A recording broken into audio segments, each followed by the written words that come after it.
ಎಲ್ಲರಿಗೂ ನಮಸ್ಕಾರಗಳು. ಮಾತು ವಿತ್ ಮಾಲಿನಿ ಕಾರ್ಯಕ್ರಮಕ್ಕೆ ತಮಗೆಲ್ಲರಿಗೂ ಸ್ವಾಗತ. ನಾನು ಪ್ರೊಫೆಸರ್ ಸುತ್ತೂರ್ ಎಸ್ ಮಾಲಿನಿ, ಅಧ್ಯಕ್ಷರು, ಜೆನೆಟಿಕ್ಸ್ ಮತ್ತು ಜಿನೋಮಿಕ್ಸ್ ಅಧ್ಯಯನ ವಿಭಾಗ, ಮೈಸೂರು ವಿಶ್ವವಿದ್ಯಾನಿಲಯ.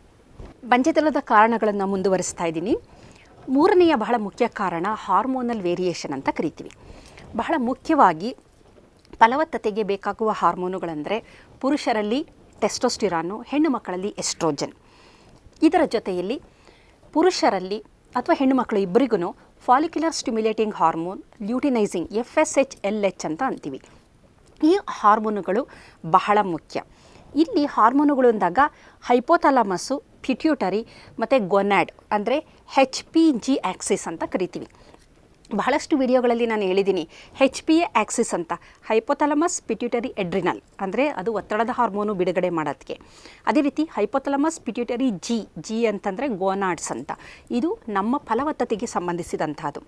ಹೈಪೋಥಾಲಮಸ್ಸಿಂದ ಗೊನೆಡೋಟ್ರೋಪಿಕ್ ರಿಲೀಸಿಂಗ್ ಹಾರ್ಮೋನ್ ಎನ್ನುವ ಒಂದು ಹಾರ್ಮೋನು ಬಿಡುಗಡೆಯಾಗುತ್ತೆ. ಅದು ಪಿಟ್ಯೂಟರಿ ಮೇಲೆ ಆ್ಯಕ್ಟ್ ಮಾಡಿ ಅಲ್ಲಿಂದ follicular stimulating hormone, luteinising hormone ಅಂತ ಎರಡು ಹಾರ್ಮೋನುಗಳನ್ನು ಬಿಡುಗಡೆ ಮಾಡುತ್ತೆ. ಇದರಲ್ಲಿ ಈ ಫಾಲಿಕ್ಯುಲರ್ ಸ್ಟಿಮ್ಯುಲೇಟಿಂಗ್ ಹಾರ್ಮೋನು ನಮ್ಮ ಈ ಪುರುಷರ ಒಂದು ವೃಷಣದಲ್ಲಿರುವ ಸೆರೆಟೋಲಿ ಸೆಲ್ ಅಂತ ಇದೆ. ಅದು ಒಂಥರ ಏನಂತಂದರೆ ನ್ಯೂಟ್ರಿಟಿವ್ ಈ ಒಂದು ಗೋನಿಯಾ ಅಂತಂದರೆ ವೀರ್ಯಾಣುಗಳು ಕೊನೆಗೆ ಬಿಡುಗಡೆಯಾಗುತ್ತಲ್ಲ, ಅದಕ್ಕೆ ಸ್ಟೆಮ್ ಸೆಲ್ಸ್ ಅಂತ ಅನ್ಬೋದು, ಸ್ಪರ್ಮೆಟೋಗೋನಿಯಲ್ ಸೆಲ್ಸ್ ಅಂತ. ಇವುಗಳು ಚೆನ್ನಾಗಿ ಅವುಗಳ ನ್ಯೂಟ್ರಿಷನ್ ಅವುಗಳು ಚೆನ್ನಾಗಿ ಕಾಪಾಡೋದು ಈ ಒಂದು ಸೆರೆಟೋಲಿ ಸೆಲ್. ಈ ಸೆರೆಟೋಲಿ ಸೆಲ್ ಜೊತೆ ಸೇರಿಕೊಂಡು ಅದರ ಆರೋಗ್ಯವನ್ನು ಕಾಪಾಡುತ್ತೆ. ಲ್ಯೂಟಿನೈಸಿಂಗ್ ಹಾರ್ಮೋನ್ ಏನು ಮಾಡುತ್ತೆ, ಈ ಟೆಸ್ಟಿಸಲ್ಲಿರುವ ಲೆಡಿಕ್ ಸೆಲ್ಸ್ ಅಂತ ಇದೆ, ಅದರ ಜೊತೆಗೆ ಬೈಂಡ್ ಆಗಿ ಸೇರಿಕೊಂಡು ಟೆಸ್ಟೋಸ್ಟಿರಾನ್ ಎನ್ನುವ ಹಾರ್ಮೋನನ್ನು ಬಿಡುಗಡೆ ಮಾಡುತ್ತೆ. ಟೆಸ್ಟೋಸ್ಟಿರಾನ್ ಹಾರ್ಮೋನು ಪ್ರಮುಖವಾದ ಹಾರ್ಮೋನು ವೀರ್ಯಾಣುಗಳ ಬಿಡುಗಡೆಗೆ. ಹಾಗಾಗಿ ಈ ಒಂದು ಪಾತ್ವೆ ಸರಿಯಾಗಿ ಕೆಲಸವನ್ನು ಮಾಡಬೇಕಾದ್ರೆ ವೀರ್ಯಾಣುಗಳು ಸರಿಯಾದ ನಿಗದಿತ ಪ್ರಮಾಣದಲ್ಲಿ ಬಿಡುಗಡೆ ಆಗುತ್ತೆ. ಇಲ್ಲಿ ಇನ್ಹಿಬಿನ್ ಅಂತ ಮತ್ತೊಂದು ಹಾರ್ಮೋನ್ ಇದೆ. ಫಾಲಿಕ್ಯುಲರ್ ಸ್ಟಿಮ್ಯುಲೇಟಿಂಗ್ ಹಾರ್ಮೋನು ಜಾಸ್ತಿಯಾದ ಸಂದರ್ಭದಲ್ಲಿ ಇನ್ಹಿಬಿನ್ ಅನ್ನೋದು ಆ ಒಂದು ಪಿಟ್ಯೂಟರಿಗೆ ಫೀಡ್ಬ್ಯಾಕ್ ಹೋಗ್ಬಿಟ್ಟು ಸಾಕು, ಜಾಸ್ತಿ ಬಿಡುಗಡೆ ಮಾಡ್ತಿದ್ಯಾ ನಿಲ್ಲಿಸು ಅಂತ ಹೇಳುವಂತಹ ಸಂದರ್ಭ. ಹಾಗಾಗಿ ಬಹಳ ಚೆನ್ನಾಗಿ ಈ ಒಂದು ಲೂಪ್ ಇದೆಯಲ್ಲ, ಇದು ತುಂಬ ಚೆನ್ನಾಗಿ ಕೆಲಸ ಮಾಡೋದ್ರಿಂದ ನಾರ್ಮಲ್ ಕಂಡೀಷನ್ನಲ್ಲಿ ಸರಿಯಾದ ಕ್ರಮದಲ್ಲಿ ಈ ವೀರ್ಯಾಣುಗಳ ಬಿಡುಗಡೆಯಾಗುತ್ತೆ. ಮಿಲಿಯನ್ಸ್ ಆಫ್ ಸ್ಪರ್ಮು, ಒಬ್ಬ ವ್ಯಕ್ತಿಯಲ್ಲಿ 30 ಮಿಲಿಯನ್ ಇರ್ಬೋದು, ಇನ್ನೊಬ್ಬ 40, 50 ಆ ಥರ ಇರಬಹುದು. 50 ವರ್ಷಗಳ ಹಿಂದೆ ಒಂದು ಸಂಶೋಧನೆ ಮಾಡಿದರು ಇಡೀ ಜಗತ್ತಿನಾದ್ಯಂತ ಬೇರೆ ಬೇರೆ ದೇಶಗಳಲ್ಲಿ. ಆರೋಗ್ಯವಂತ ವ್ಯಕ್ತಿಗಳ ಒಬ್ಬ ಆರೋಗ್ಯವಂತ ಫಲವತ್ತತೆಯನ್ನು ಹೊಂದಿರುವ ವ್ಯಕ್ತಿಯ ವೀರ್ಯಾಣುಗಳ ಸಂಖ್ಯೆ ಎಷ್ಟು ಅಂತ ನೋಡಿದಾಗ 50 ವರ್ಷಗಳ ಹಿಂದೆ ಅದು 200 ಮಿಲಿಯನ್ ಪರ್ ml ಅಂತ ಇತ್ತು. ಆದರೆ ಇಂದೇನಾಗಿದೆ, ನಂತರ ಅದು ಕಂಟಿನ್ಯೂ ಮಾಡ್ತಾ ಇದ್ದಾರೆ. ಮಾಡಿ ಗ್ರ್ಯಾಜುಯಲ್ ಆಗಿ ಪ್ರತಿ 10 ವರ್ಷಕ್ಕೂ ಈ ಒಂದು ವೀರ್ಯಾಣುಗಳ ಸಂಖ್ಯೆ ಏನಿದೆ ಕಡಿಮೆ ಆಗ್ತಾ ಬರ್ತಾ ಇದೆ.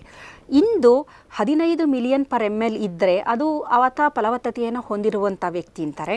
ಇಂದು ಜಗತ್ತಿನಾದ್ಯಂತ ಈ ಒಂದು ವೀರ್ಯಾಣುಗಳ ಸಂಖ್ಯೆ ನೋಡೋದಾದರೆ ಅದು 200 ಮಿಲಿಯನ್ ಇಲ್ಲ. ಇವಾಗ ನಮಗೆ ಒಬ್ಬ ವ್ಯಕ್ತಿಯಿಂದ ಮತ್ತೊಬ್ಬ ವ್ಯಕ್ತಿಗೆ ಇದರಲ್ಲಿ ಬದಲಾವಣೆ ಇದೆ. ಅದು 50 ಇರ್ಬೋದು, 60 ಇರ್ಬೋದು, 70 ಅಂದರೆ ಒಬ್ಬರಿಗೆ ಇದರಲ್ಲಿ ಬದಲಾವಣೆಗಳನ್ನು ನಾವು ನೋಡ್ಬೋದು. ಮತ್ತು ಅವರ ದೇಹದಾಢ್ಯಕ್ಕೂ ವೀರ್ಯಾಣುವಿನ ಉತ್ಪಾದನೆಗೂ ಸಂಬಂಧ ಇರೋದಿಲ್ಲ. ತುಂಬ ಸಣ್ಣಗೆ ಅಂತ ವೀಕ್ ಪರ್ಸ್ನಾಲಿಟಿ ಅಂತೀವಲ್ಲ, ಅವರಲ್ಲೂ ಸಹ ಚೆನ್ನಾಗಿರ್ಬೋದು. ತುಂಬ ಆರೋಗ್ಯವಂತವಾಗಿದ್ದ ವ್ಯಕ್ತಿ ಅಂತ ನಾವು ಅಂದ್ಕೊಂಡಿರ್ತೀವಲ್ಲ, ಅವರಲ್ಲಿ ವೀರ್ಯಾಣುವಿನ ಕೊರತೆ ಇರ್ಬೋದು. ಹಾಗಾಗಿ ವೀರ್ಯಾಣುವಿನ ಉತ್ಪಾದನೆಗಿರುವ ಪ್ಯಾರಾಮೀಟರ್ಸ್ಗಳೇ ಬೇರೆ. ಇಲ್ಲಿ ಈ ಹಾರ್ಮೋನುಗಳು ಸರಿಯಾದ ಪ್ರಮಾಣದಲ್ಲಿ ಉತ್ಪಾದನೆಯಾದರೆ ವೀರ್ಯ ಅಥವಾ ವೀರ್ಯಾಣುಗಳು ಚೆನ್ನಾಗಿ ಬಿಡುಗಡೆ ಆಗುತ್ತೆ. ಇಲ್ಲದಿದ್ದ ಪಕ್ಷದಲ್ಲಿ ಇವುಗಳಲ್ಲಿ ಏನಾದರೂ ಏರುಪೇರುಗಳಾದರೆ follicular stimulating hormone, luteinising hormone, testosterone ಇದರ ಒಂದು ರೇಷಿಯೋನೇ ಇದೆ. ಅಂಥ ಸಂದರ್ಭದಲ್ಲಿ ಹೈಪೋಗೊನೆಡೋಟ್ರೋಪಿಕ್ ಹೈಪೋಗೊನ್ಯಾಡಿಸಮ್ ಅನ್ನುವ ಒಂದು ಸ್ಥಿತಿ, ಹೈಪರ್ ಗೊನೆಡೋಟ್ರೋಪಿಕ್ ಹೈಪೋಗೊನ್ಯಾಡಿಸಮ್ ಅನ್ನುವ ಸ್ಥಿತಿ, ಸೆರೆಟೋಲಿ ಸೆಲ್ ಓನ್ಲಿ ಸಿಂಡ್ರೋಮ್ ಅನ್ನುವ ಸ್ಥಿತಿ, ಈ ರೀತಿ ಬೇರೆ ಬೇರೆ ರೀತಿಯ ಒಂದು ಬಂಜೆತನವನ್ನು ನಾವು ನೋಡಬಹುದಾದ ಸ್ಥಿತಿ ಇದೆ. ಇದರ ಜೊತೆಯಲ್ಲಿ ಪುರುಷರಲ್ಲಿ ಇಮ್ಯುನಾಲಜಿಕಲ್ ಡಿಸಾರ್ಡರ್ಸ್ ಅಂತ ಕರಿತೀವಿ. ಇಮ್ಯುನಾಲಜಿಕಲ್ ಅಂದರೆ ಕೆಲವೊಮ್ಮೆ ಆ್ಯಂಟಿಸ್ಪರ್ಮ್ ಆ್ಯಂಟಿಬಾಡಿ, ನಮ್ಮ ದೇಹದಲ್ಲಿ ಕೆಲವೊಂದು ಬ್ಯಾರಿಯರ್ಗಳಿದೆ. Blood testis barrier, blood brain barrier ಅಂತ. ರಕ್ತದಲ್ಲಿ ಈ ಒಂದು ಟೆಸ್ಟಿಸ್ಗೂ ಮಧ್ಯ ಒಂದು ಬ್ಯಾರಿಯರ್ ಇದೆ. ಬಿಡುಗಡೆಯಾಗುವ ವೀರ್ಯಾಣುಗಳು ಯಾವುದೇ ಕಾರಣಕ್ಕೂ ರಕ್ತ ಪರಿಚಲನೆಯಲ್ಲಿ ಹೋಗಬಾರದು, ಆ ಥರದ ಒಂದು ವ್ಯವಸ್ಥೆ ಇದೆ. ಕಾರಣ ಬಿಡುಗಡೆಯಾಗುವ ವೀರ್ಯಾಣುಗಳು ಆಕಸ್ಮಿಕವಾಗಿ ಡಿಫ್ಯೂಸ್ ಆಗಿ ರಕ್ತದಲ್ಲಿ ಸೇರಿದಾಗ ಅದು ದೇಹ ಏನು ಮಾಡುತ್ತೆ, ವೀರ್ಯಾಣುಗಳನ್ನು ಹೊರಗಡೆಯಿಂದ ಬಂದಿರುವ ಒಂದು ಆ್ಯಂಟಿಜೆನ್, ಅಂದರೆ ಹೊರಗಡೆಯಿಂದ ನಮ್ಮ ದೇಹಕ್ಕೆ ಪ್ರವೇಶ ಮಾಡಿರುವ ಯಾವುದೋ ಪರಕಾಯ ವಸ್ತು ಅಂತ ಅದನ್ನು ತಿಳಿದುಕೊಂಡು ಅದಕ್ಕೆ ವಿರುದ್ಧವಾಗಿ ದೇಹ ರೋಗ ಪ್ರತಿರೋಧಕ ಶಕ್ತಿ ಆ್ಯಂಟಿಬಾಡೀಸ್ಗಳನ್ನು ಬಿಡುಗಡೆ ಮಾಡಿ ಅದನ್ನು ನಾಶ ಮಾಡುತ್ತೆ. ಹಾಗಾಗಿ ಇದೊಂದು ಆಟೋ ಇಮ್ಯೂನ್ ಥರನೇ. ಇದು ಆಟೋ ಇಮ್ಯೂನ್ ಡಿಸಾರ್ಡರಲ್ಲಿ ದೇಹದ ಜೀವಕೋಶಗಳನ್ನು ದೇಹವೇ ನಾಶ ಮಾಡುವಂಥದ್ದು. ಇದು ವೀರ್ಯಾಣುಗಳು ಅಂದರೆ ದೇಹ ಉತ್ಪಾದನೆ ಮಾಡುವ ಜೀವಕೋಶ, ಇದು ಜೀವಕೋಶವೇ, ಇದನ್ನು ದೇಹವೇ ನಾಶ ಮಾಡುವಂಥದ್ದು. ಇದು ಇಮ್ಯುನಾಲಜಿಕಲ್ ಕಾರಣಗಳು ಅಂತ ನಾವು ಹೇಳ್ತೀವಿ. ಇದು ಯಾವಾಗುತ್ತೆ ಅಂತಂದರೆ ಆ್ಯಂಟಿಸ್ಪರ್ಮ್ ಆ್ಯಂಟಿಬಾಡಿಗಳು ಬಿಡುಗಡೆಯಾಗೋದು, ಟೆಸ್ಟಿಕ್ಯುಲರ್ ಟಾರ್ಷನ್ ಆಗುತ್ತೆ. ಈ ಒಂದು ಬ್ಯಾರಿಯರ್ ಕೋಟೆ ಇದೆ ಅಂತ ನಾನು ಹೇಳಿದೆ. ಈ ಒಂದು ಬ್ಯಾರಿಯರ್ ಏನಾದ್ರು ಡ್ಯಾಮೇಜ್ ಆದರೆ, ಒಂದು ಆಕ್ಸಿಡೆಂಟ್ ಆಗ್ಬೋದು, ಏನೇನೋ ಒಂದು ಕಾರಣ ಗೊತ್ತಿರೋದಿಲ್ಲ, ಅಥವಾ ಭಾರ ಎತ್ತಿದಾಗ ಆಕ್ಸಿಡೆಂಟ್ ಆದಾಗ ಏನೋ ಒಂದರಲ್ಲಿ ಹರಿದೋಗಿರುತ್ತೆ ಆ ಒಂದು ಕೋಟೆ ಅಥವಾ ಒಂದು ಚೀಲ. ಆವಾಗ ಏನಾಗುತ್ತೆ, ಈ ವೀರ್ಯಾಣುಗಳು ರಕ್ತದಲ್ಲಿ ಸೇರಿದಾಗ ಅದು ಆ್ಯಂಟಿಬಾಡಿಗಳು ದೇಹದಲ್ಲಿ ಹೆಚ್ಚು ಬಿಡುಗಡೆಯಾಗಿ ಈ ವೀರ್ಯಾಣುಗಳನ್ನು ನಾಶ ಮಾಡುತ್ತೆ. ಇದು ಇಮ್ಯುನಾಲಜಿಕಲ್ ಕಂಡೀಷನ್ ಅಂತ ಕರಿತೀವಿ. ನಂತರ ಇದರ ಜೊತೆಯಲ್ಲಿ ಪ್ಯಾರಾಸಿಟಿಕ್ ಡಿಸಾರ್ಡರ್ಸ್ ಅಂತ, ಅಂದರೆ ಮಲೇರಿಯಾ ಆಗ್ಬೋದು, ಸ್ಲೀಪಿಂಗ್ ಸಿಕ್ನೆಸ್ಸು, ಈ ಥರದ ಕೆಲವೊಂದು ಪ್ಯಾರಾಸೈಟ್ಗಳಿಂದ, ಪ್ಲಾಸ್ಮೋಡಿಯಮಿಂದ, ಟ್ರಿಪನೋಸೋಮಾದಿಂದ, ಈ ಥರ ಪ್ಯಾರಾಸೈಟ್ಗಳಿಂದ ಬರುವಂತಹ ಕಾಯಿಲೆಗಳಿಂದನೂ ಸಹ ಬಂಜೆತನ ಬರುತ್ತೆ ಅಂತ ವಿಜ್ಞಾನಿಗಳು ತಿಳಿಸಿದ್ದಾರೆ. ಜೊತೆಯಲ್ಲಿ ಸೆಕ್ಷುಲಿ ಟ್ರಾನ್ಸ್ಮಿಟೆಡ್ ಡಿಸೀಸಸ್ ಅಂದರೆ ನಿಮಗೆಲ್ಲ ಗೊತ್ತಿದೆ, ಇತ್ತೀಚಿನ ದಿನದಲ್ಲಿ ಯುವ ಜನತೆಯಲ್ಲಿ ಲೈಂಗಿಕತೆ ಹೆಚ್ಚಾಗ್ತಾ ಇದೆ. ದೇಹದ ಬಗ್ಗೆ ಅರಿವಿಲ್ಲ, ಆರೋಗ್ಯದ ಬಗ್ಗೆ ಅರಿವಿಲ್ಲ, ಶುಚಿತ್ವದ ಬಗ್ಗೆನೇ ಗೊತ್ತಿರೋದಿಲ್ಲ. ಆದರೆ ಬದಲಾದ ಒಂದು ಜೀವನ ಶೈಲಿ ಹವ್ಯಾಸಗಳಿಂದಾಗಿ ಅವರು ವಯಸ್ಸಿಗೆ ಮೊದಲೇ ಲೈಂಗಿಕತೆಗೆ ಒಳಪಡೋದ್ರಿಂದ ಸುರಕ್ಷತಾ ಲೈಂಗಿಕತೆ ಹೇಗಿರುತ್ತೆ ಅನ್ನೋದು ಮಕ್ಕಳಿಗೆ ಗೊತ್ತಿಲ್ಲದ ಕಾರಣ, ಅದು ಯುವಜನತೆಗೆ ಗೊತ್ತಿಲ್ಲದ ಕಾರಣ ಅವರಿಗರಿವಿಲ್ಲದಂತೆ ಹಲವಾರು ಗುಪ್ತಾಂಗ ರೋಗಗಳಿಗೆ ತುತ್ತಾಗ್ತಾ ಇದ್ದಾರೆ. ಮುಖ್ಯವಾಗಿ ಗೊನೇರಿಯಾ, ಸಿಫಿಲಿಸ್ಸು, ಕ್ಲಮೈಡಿಯಾ, ಈ ಥರದ ಹಲವಾರು ಗುಪ್ತಾಂಗ ರೋಗಗಳು ಅಂತ ನಾವು ಹೇಳ್ಬೋದು. HIV ಆಗ್ಬೋದು, ಹೆಪಟೈಟಿಸ್ ಆಗ್ಬೋದು, ಇವೆಲ್ಲ ಮಾರಣಾಂತಿಕ ರೋಗಗಳು ಅಂತಲೇ ಹೇಳ್ಬೋದು. ಇಂತಹ ತೊಂದರೆಗಳಿಗೂ ತುತ್ತಾದಂತಹ ಸಂದರ್ಭದಲ್ಲಿ ಬಂಜೆತನವನ್ನು ನಾವು ನೋಡ್ಬೋದು.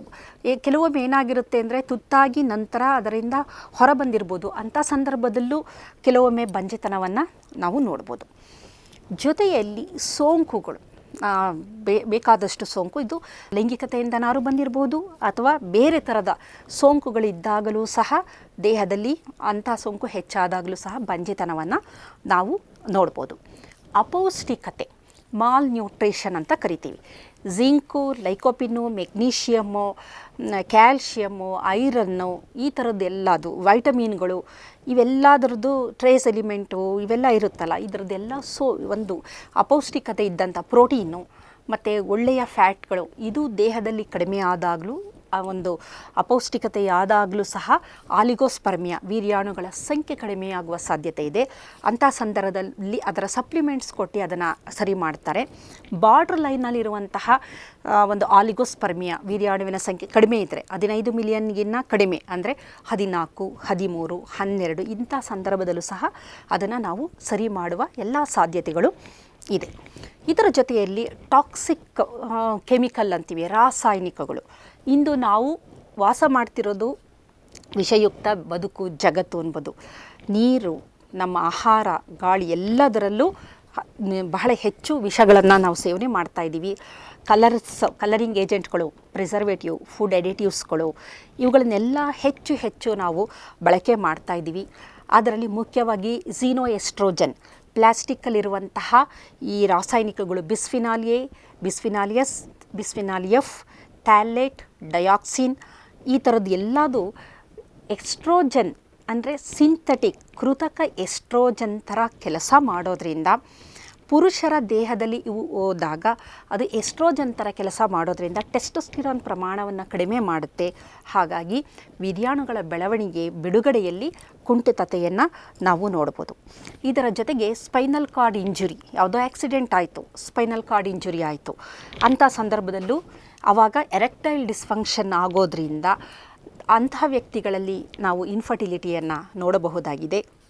ಇದರ ಜೊತೆ ಕೆಲವೊಬ್ಬ ವ್ಯಕ್ತಿಗಳಿಗೆ ಬಹಳ ಕಾಲ ಅವರು ಒಂದು ಔಷಧಗಳನ್ನು ಸೇವನೆ ಮಾಡ್ತಿರ್ತಾರೆ, ಯಾವುದೋ ಒಂದು ತೊಂದರೆ ಆಗಿರ್ಬೋದು, ಅಲ್ಲೂ ಸಹ ಎಲ್ಲೋ ಒಂದು ಕಡೆ ಆಗುವ ಈ ಥರದ ಬಂಜೆತನ ಆಗುವ ಸಾಧ್ಯತೆ ಇದೆ. ಹಾಗೆ ಆಗುತ್ತೆ ಅಂತಲ್ಲ, ಅದು ಡಿಪೆಂಡ್ಸ್ ಆನ್ ದೇರ್. ಇದು ಈಗ ಕೆಲವೊಂದು ಕೀಮೋಥೆರಪಿಗೆ ಹೋಗಿರ್ಬೋದು, ಅಲ್ಲಿ ಬಂಜೆತನ ಆಗುವ ಸಾಧ್ಯತೆ ಇರ್ಬೋದು, ಏಕೆಂದರೆ ಬಹಳ ಅತ್ಯಂತ ಪ್ರಬಲವಾದ ರಾಸಾಯನಿಕಗಳನ್ನು ಅಲ್ಲಿ ನೀಡೋದ್ರಿಂದ. ಇಂಥ ಸಂದರ್ಭದಲ್ಲಿ ಅವರು ವೀರ್ಯವನ್ನು ಅಥವಾ ಅಂಡಾಣುವನ್ನು ಆ ಥರದ ಪರೀಕ್ಷೆಗೆ, ಆ ಥರದ ಔಷಧೋಪಚಾರಗಳಿಗೆ ಒಳಪಡುವ ವ್ಯಕ್ತಿ ಅದನ್ನ ಪ್ರಿಸರ್ವ್ ಮಾಡಿಟ್ಟಿರ್ತಾರೆ. ನಂತರ ಮಕ್ಕಳು ಬೇಕು ಅಂದಾಗ ಅದನ್ನು ಅವರು ಕೃತಕ ಗರ್ಭಧಾರಣೆಯ ಮುಖಾಂತರ ಪಡೆಯಬಹುದಾಗಿದೆ. ಇದರ ಜೊತೆಯಲ್ಲಿ ಬಹಳಷ್ಟು ಸಂದರ್ಭದಲ್ಲಿ ಈ ಮಲ್ಟಿಫ್ಯಾಕ್ಟೋರಿಯಲ್ ಡಿಸಾರ್ಡರ್ ಅಂತ ನಾವು ಕರಿತೀವಿ.